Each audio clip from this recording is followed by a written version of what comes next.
In today's video, how to add story highlights on Facebook. First, open a Facebook mobile application and tap on three lines at the top right corner of the screen. Tap on your name to go to your Facebook profile, and then tap on three little dots on your profile.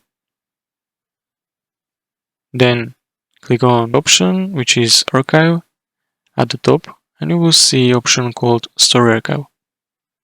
Tap on this and you will see all past stories that you post on your Facebook account.